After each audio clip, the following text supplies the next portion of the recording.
പ്രണയപ്പകയിൽ പെൺകുട്ടിയുടെ വീട്ടിലേക്ക് നാടൻ ബോംബെറിഞ്ഞ സംഭവത്തിൽ 2 പേർ പിടിയിൽ. കുത്തന്നൂർ സ്വദേശികളായ അഖിൽ, സുഹൃത്ത് രാഹുൽ എന്നിവരാണ് അറസ്റ്റിലായത്. 17-കാരിയുടെ വീട്ടിലേക്ക് വ്യാഴാഴ്ച പുലർച്ചെ 1:30-നാണ് പെട്രോൾ ബോംബ് എറിഞ്ഞത്. പ്രണയം നിരസിച്ചതിന് പെൺകുട്ടിയുടെ വീട്ടിലേക്ക് പെട്രോൾ ബോംബ് എറിയുകയായിരുന്നു. ശബ്ദം കേട്ട് വീട്ടുകാർ ഉണർന്ന് ബഹളം വെച്ചതിനെ തുടർന്ന് അക്രമികൾ ഓടി രക്ഷപ്പെടുകയായിരുന്നു. പെൺകുട്ടിയുടെ വീടിന്റെ തകർന്ന ജനലിന് താഴെ നിന്ന് പെട്രോൾ നിറച്ച കുപ്പിയും ഗുണ്ടും കണ്ടെത്തി. വീട്ടുകാരുടെ പരാതിയിലാണ് പോലീസ് കേസെടുത്ത് അന്വേഷണം നടത്തിയത്.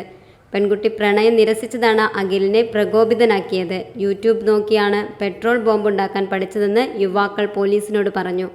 പെട്രോൾ ബോംബ് കത്താത്തതിനാൽ വലിയ അപകടമാണ് ഒഴിവായത്. പ്രതികൾ സംഭവ സ്ഥലത്ത് ലഹരി ഉപയോഗിച്ചിരുന്നതായി കുഴൽമന്ദം പോലീസ് വ്യക്തമാക്കി.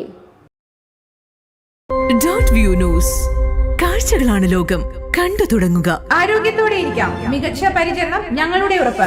Shoranur medical trust, Shoranur.